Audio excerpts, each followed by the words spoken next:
सवाल उठाते हैं, आप भी तो कर ही रहे हैं। ऐसा तो नहीं आप वो सवाल भूल गए। अभी भी कश्मीर में ब्राह्मणों की हत्याएं हो रही हैं, हिंदू ब्राह्मणों की, वो हत्याएं रुकी नहीं है। लेकिन ये हत्याएं रुकेंगी कैसे, इसके लिए भी आपके दिमाग में कुछ है क्या? जब ये एक इस्लामिक फंडामेंटलिज्म जो है, जो कि बाकी लोगों को काफिर बोलता है, जब वो खत्म होगा। तीसरा, जब भारत सरकार, भारत के सर्वोच्च न्यायालय सर तन से जुदा, काफिर, इस तरह की चीज़ों को पूरी तरह से बैन कर देंगे, इलीगल कर देंगे, और ऐसी बात करने वालों को पूरी तरह सज़ा मिलेगी। विवेक जी, हम अक्सर बोलते हैं कि कश्मीर में हिंदू ब्राह्मणों की हत्या हुई।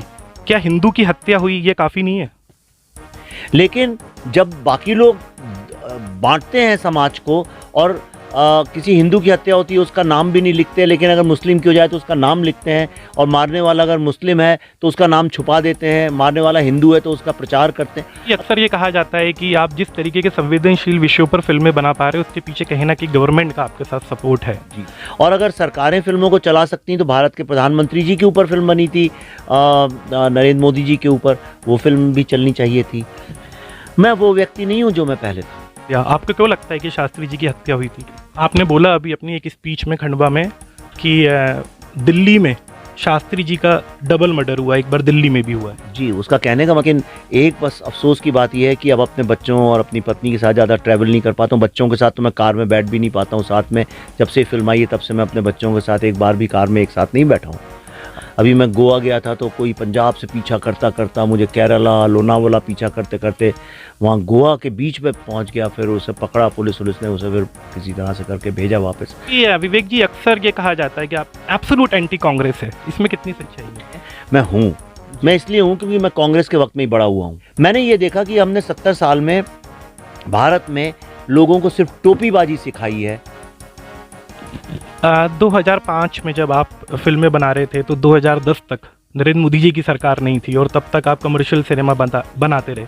जैसी राष्ट्रीय सरकारें चेंज हुई, देश में राष्ट्रवाद का माहौल हुआ, आपकी भी फिल्में चेंज हो गई। शुरू किया तब मैं मोदी जी को जानता भी नहीं था, और आप भी नहीं जानते थे, मोदी जी खुद नहीं जानते थे कि वो प्रधानमंत्री के लिए खड़े होंगे। विरोध, मैं तो अरविंद केजरीवाल को भी सपोर्ट किया है। ये भी आ रहा था कि आप दिल्ली फाइल्स फिल्म बनाने वाले, लेकिन अभी आपने खंडवा में अनाउंस कर दिया कि आप कोरोना पर अगली फिल्म बनाएंगे, कोरोना वैक्सीन पर। तो उसमें भी क्या कोई आप नई फाइल खोलेंगे करप्शन की, वैक्सीन से रिलेटेड? मैं इतना ज़्यादा प्रेरित हुआ कि मेरा हृदय गर्व से फूल गया। मुझे इतना अच्छा लगा, मुझे लगा भारत में इतनी महान चीज़ हुई और किसी को पता नहीं। आपको भी नहीं पता भाई साहब, मुझे भी नहीं पता था। क्योंकि हम RNTU कैंपस में ये इंटरव्यू कर रहे हैं सिर्फ युवाओं के लिए। जब 2005 में आपकी 2-3 फिल्में बैक टू बैक आई हैं, वो ज़्यादा नहीं चल रही थी, उस वक्त इंडस्ट्री में सस्टेन करने के लिए आपने अपने मोराल को कैसे हाई रखा? सर, अभी हम देख रहे हैं कि आप लगातार आमिर खान के पीछे पड़ गए। जब उनकी लाल सिंह चड्ढा फ्लॉप हुई तब भी आपने ट्वीट किया। अभी उनका जो ऐड आया है कियारा आडवाणी के साथ, आपने ट्वीट कर दिया कि बेवकूफ़ हैं इसलिए हिंदू ट्रोल कर रहे हैं। ऐसा क्यों सर? नहीं, ये बिल्कुल गलत है कहना। मैं तो आमिर खान से कुछ, अब वो उसमें हैं, वो तो एक्टर हैं, वो तो पैसा लेके काम करते हैं, उनका क्या है। आप उनको उल्टा करवा दीजिए, उल्टा कर लेंगे। और ऐसा नहीं है, उल्टा भी होगा। अगर कोई मुस्लिम रीति रिवाजों पे भी कोई फिल्म होगी तो वो भी नहीं करूँगा मैं। तो क्या बड़े प्रोडक्शन हाउस और बड़े डायरेक्टर प्रोड्यूसर के लिए कुछ कॉम्प्लेक्स है, या आप सीरियसली ऐसा फील करते हैं कि सेंसिबल सिनेमा के लिए अब जगह बहुत कम है, हमको बनानी पड़ती है? बॉलीवुड का प्रॉब्लम ही है, दुनिया भर की चीज़ों पे उपदेश देते हैं लेकिन खुद करप्ट है, उसके बारे में आंख बंद करके सब बैठ जाते हैं। तो करण जौहर के इसलिए क्योंकि करण जौहर ने एक एस्टेब्लिशमेंट क्रिएट किया हुआ है, और करण जौहर ने जो एस्टेब्लिशमेंट किया है उससे भारतीय सिनेमा का पतन हो रहा है बहुत ज़्यादा। मैं स्वामी विवेकानंद को बहुत मानता हूँ, और मैं शिव को बहुत मानता हूँ। शिव तो खैर मेरे लिए एक तरह से मेरा जीवन को राह दिखाने वाले हैं, पर मैं स्वामी विवेकानंद की बातों से काफ़ी इंस्पायर्ड हूँ।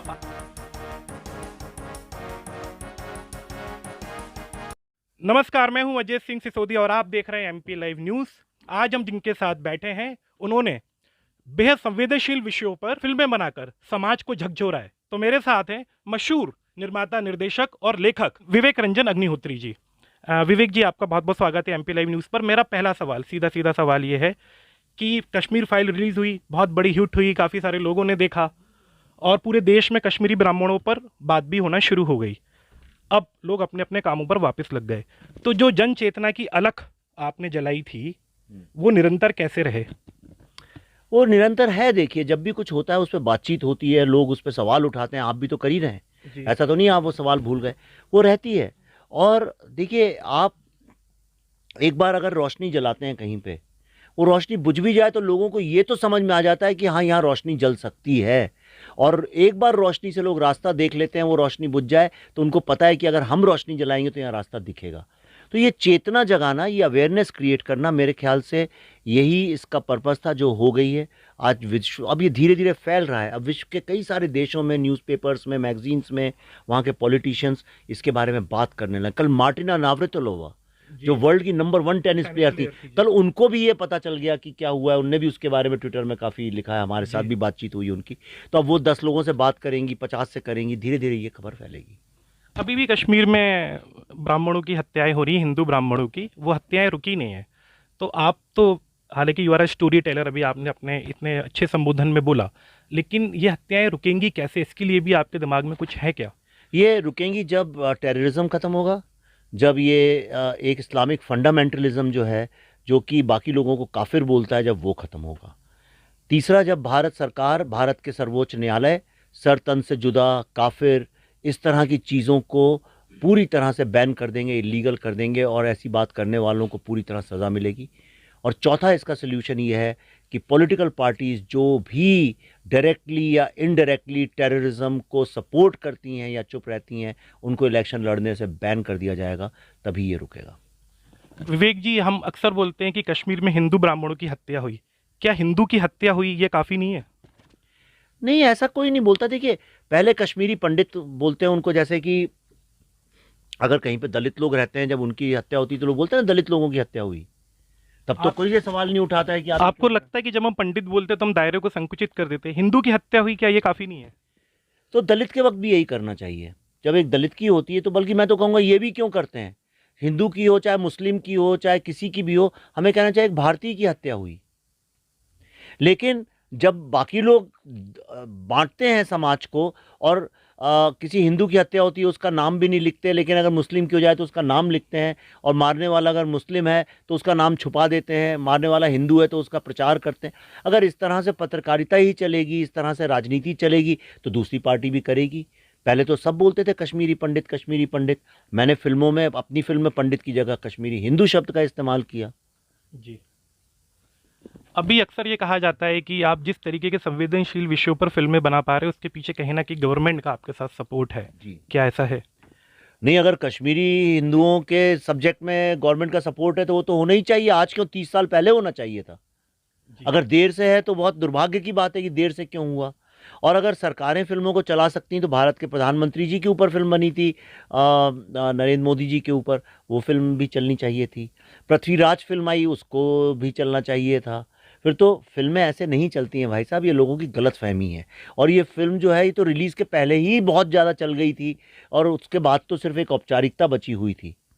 कश्मीर फाइल्स फिल्म रिलीज होने के पहले और अभी के आपके व्यक्तिगत जीवन में क्या फ़र्क है? मैं वो व्यक्ति नहीं हूँ जो मैं पहले था। 2-3 कारणों से। एक तो मैंने जो देखा और समझा, अब मैं मुझे किसी के भी दर्द के साथ आज एकदम से सहानुभूति होती है। मैं ये जानना भी नहीं चाहता कि उसका दर्द सही है या नहीं है। एक बात वो है। दूसरी बात ये है कि मुझे कहानी की ताकत समझ में आई। एक फ़िल्म की ताकत क्या होती है, वो दुनिया में क्या एक बदलाव ला सकती है, ये बात समझ में आई। और मुझे नहीं लगता है कि मैं वही व्यक्ति हूँ।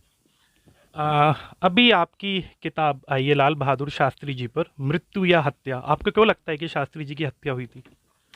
नहीं, इसलिए तो सवाल है मृत्यु या हत्या, वरना हम लिख ही देते शास्त्री हत्या। आपने बोला अभी अपनी एक स्पीच में खंडवा में कि दिल्ली में शास्त्री जी का डबल मर्डर हुआ, एक बार दिल्ली में भी हुआ है। जी, उसका कहने का मतलब ये था कि पहला तो उनका तब हुआ जो आरोप है, जो संदिग्ध उनकी हत्या की गई, और दूसरा जब हमने उनको अपने दिलो दिमाग से निकाल दिया। अब इसका मतलब ये है कि मैंने जो शोध किया है वो सारे के सारे इशारा एक ही तरफ करते हैं कि इसके पीछे एक बहुत बड़ा षड्यंत्र है, राइट। लेकिन मेरी भी अपनी एक मजबूरियां हैं, मेरा अपना एक दायरा है। मैं भारत का कोर्ट नहीं हूँ, मैं भारत का संविधान नहीं हूँ।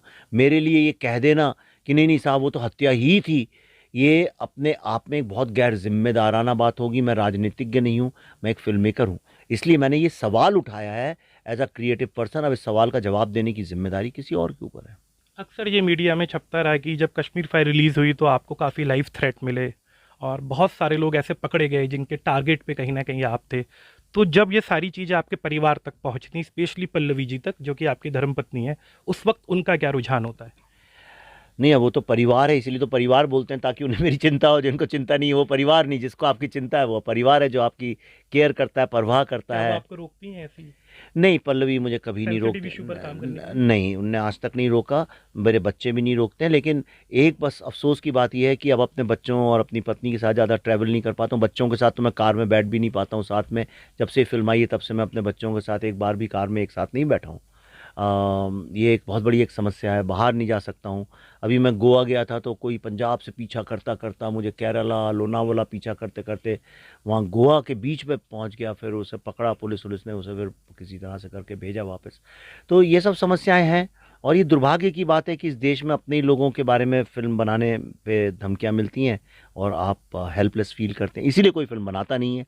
अगर मैं भी डर जाऊंगा और पल्लवी और हम लोग डर जाएंगे तो इसके बाद तो कभी कोई सवाल ही नहीं उठाएगा। कल को आपके साथ कुछ हो जाए तो भी कोई नहीं बनाएगा। 2005 में आपका फिल्म डेब्यू हुआ चॉकलेट, फिर दन दना दन गोल और इस तरीके का कमर्शियल सिनेमा, और एकदम से अभी 16-17 आते तक सेंसिटिव फिल्में, सेंसिबल फिल्म्स, जिसमें बुद्धा इन ट्रैफिक जाम है, ताशकंद फाइल्स बहुत ज़बरदस्त फिल्म, और अब कश्मीर फाइल्स। ये ट्रांसफॉर्मेशन कैसे हुआ? नहीं, मुझे समझ में आ गया कि वो फिल्में बनाने वाले तो हज़ारों लाखों लोग हैं, ऐसी फिल्में बनाने वाला कोई भी नहीं है। तो ये जगह खाली है, चलो इसको भरते हैं चल के तो इसलिए मैं इनको बना रहा हूँ। अभी विवेक जी, अक्सर ये कहा जाता है कि आप एब्सोल्यूट एंटी कांग्रेस है, इसमें कितनी सच्चाई है? देखिए, मैं एंटी कांग्रेस मतलब मुझे कोई व्यक्ति विशेष की ऐसी वो नहीं है। मैं हूँ, मैं इसलिए हूँ क्योंकि मैं कांग्रेस के वक्त में ही बड़ा हुआ हूँ। उसी वक्त में मैंने नौकरी ढूंढी, उसी वक्त में नौकरी की, उसी वक्त में मेरी ज़िंदगी बसी। अब तो चलो ज़िंदगी की इतनी आपाधापी नहीं है जितनी तब थी। मैंने ये देखा कि हमने 70 साल में भारत में लोगों को सिर्फ टोपीबाजी सिखाई है। स्वयं अपनी काबिलियत से अपने पांव पे खड़े होकर देश को समृद्ध बनाने को, उनको एंटरप्रेन्योर बनाने की, उनको क्रिएटिव बनाने की हमने बिल्कुल भी नहीं बनाई है। यही दुर्भाग्य है कि कोई आदमी अगर पैसा कमाता है तो पूरा का पूरा समाज उसके पांव खींच के उसको गाली देने लगता है। यही कारण है कि हम लोग जो हैं इंडस्ट्रियलिस्ट को, बिजनेसमैन वगैरह को नीची नज़र से देखते हैं। यही कारण है हमारे यहाँ जो लोग इन्वेंट करते हैं, इनोवेट करते हैं, उनका कहीं नामो निशान नहीं है, उनके बारे में बात नहीं करते। लेकिन एक टोपीबाज नेता बन जाए या टोपीबाज कंस्ट्रक्टर बन जाए या रियल इस्टेट में चला जाए, सब उसके आगे झुकते हैं, उसका नाम बड़े उससे लेते हैं। देखो तो कोई कुछ नहीं था, आज देखो क्या कर लिया।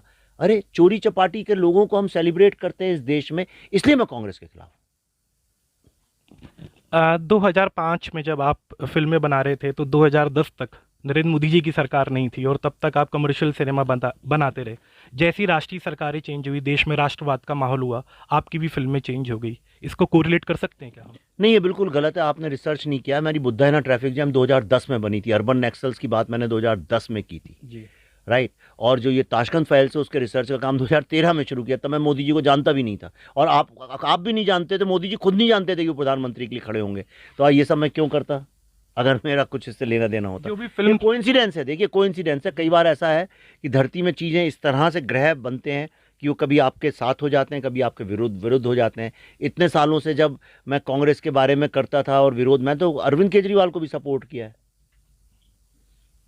जो आपकी फिल्मों से रिलेटेड आपकी पुस्तक भी आ जाती है, बुद्धा एंड ट्रैफिक जाम के बाद अर्बन नक्सल्स, और अभी ताशकंद फाइल्स के बाद लाल बहादुर शास्त्री हत्या या मृत्यु, कश्मीर फाइल से रिलेटेड भी कोई पुस्तक आएगी? देखिए, अभी तो मैं अगली फिल्म बना रहा हूँ, उसमें बिजी हूँ। लेकिन हो सकता है कभी मूड कर जाए। मैं प्लान करके कुछ करता नहीं हूँ, हो सकता है आ जाए। हाँ, मेरी कोशिश रहेगी। लेकिन मुझे ऐसा लगता है, मैं कोशिश ये करूँगा कि कश्मीर फाइल्स और दिल्ली फाइल्स को जोड़ के एक किताब लिखूँ, क्योंकि वो एक से दूसरे की कड़ी जुड़ी हुई है। बीच में ये भी आ रहा था कि आप दिल्ली फाइल्स फिल्म बनाने वाले, लेकिन अभी आपने खंडवा में अनाउंस कर दिया कि आप कोरोना पर अगली फिल्म बनाएंगे, कोरोना वैक्सीन पर।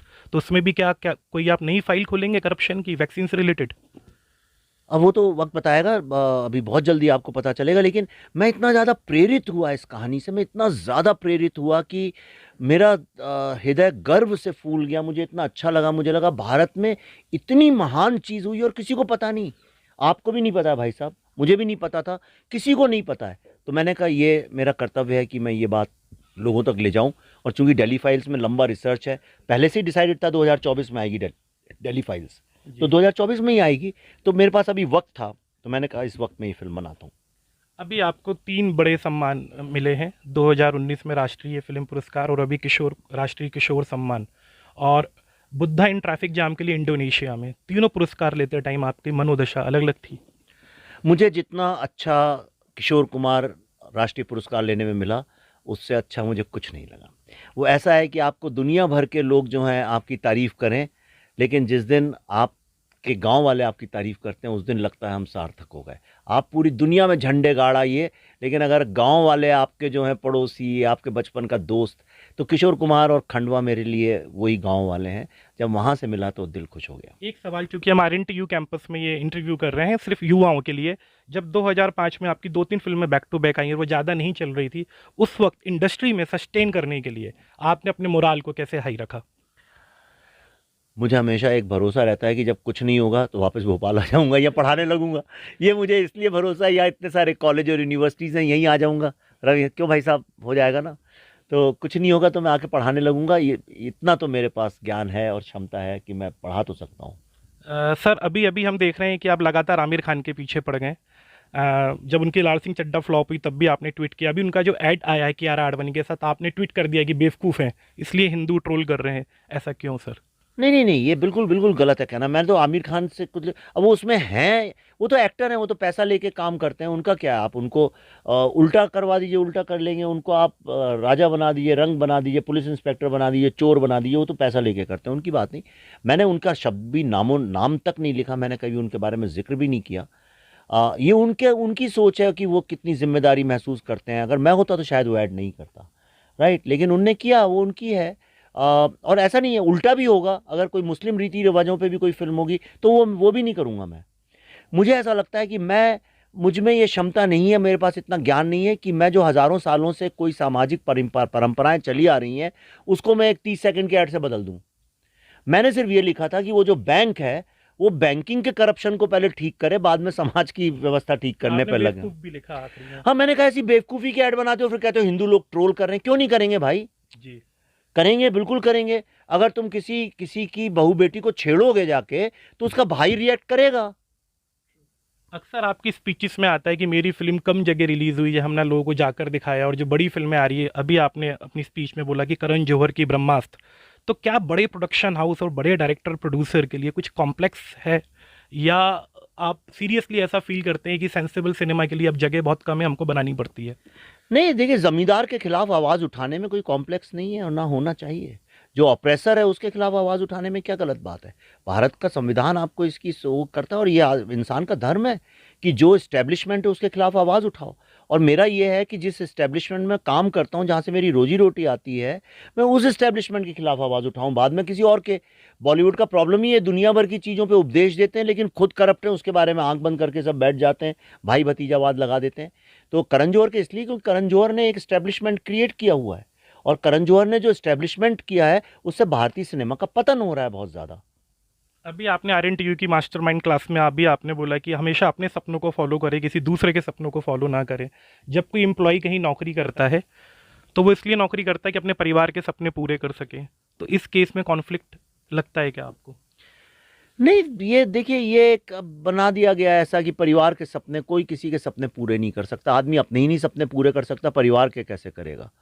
ये गलत बात है। और किसी को सपने दूसरों को देने क्यों चाहिए? मैं आपको अपना सपना क्यों दूं और अब मैं आपका सपना क्यों पूरा करूं? हम सबको ईश्वर ने क्षमता दी है, आप अपना सपना खुद पूरा कर सकते हैं। पहली बात तो सपने देखना बंद करें, वो शेख चिल्लियों का काम है। आपको विजुलाइज करना चाहिए, आपके पास एक दर्शन होना चाहिए, आपके पास एक मकसद होना चाहिए, एक पर्पस होना चाहिए जीवन के लिए। आपके पास एक चुनौती होनी चाहिए, ना कि सपने होने चाहिए। सपने सिर्फ टूटते हैं, सपने कभी पूरे नहीं होते। विवेक जी, आपकी इंस्पिरेशन कौन है? मेरी इंस्पिरेशन ज़िंदगी है, मेरी इंस्पिरेशन मदर नेचर है, मेरी इंस्पिरेशन ज़िंदगी की चुनौतियां हैं, वही मेरा इंस्पिरेशन। कोई व्यक्तित्व जो आपको बहुत पसंद हो? मैं स्वामी विवेकानंद को बहुत मानता हूँ, और मैं शिव को बहुत मानता हूँ। शिव तो खैर मेरे लिए एक तरह से मेरा जीवन को राह दिखाने वाले हैं, पर मैं स्वामी विवेकानंद की बातों से काफ़ी इंस्पायर्ड हूँ। तो ये थे हमारे साथ मशहूर लेखक, निर्माता, निर्देशक विवेक रंजन अग्निहोत्री जी, जिनकी पर्सनालिटी जो है वो हमारे चैनल की टैग लाइन की तरह है, नो फेवर नो फियर। हमारे साथ बने रहने के लिए शुक्रिया। आप देख रहे हैं MP लाइव न्यूज़।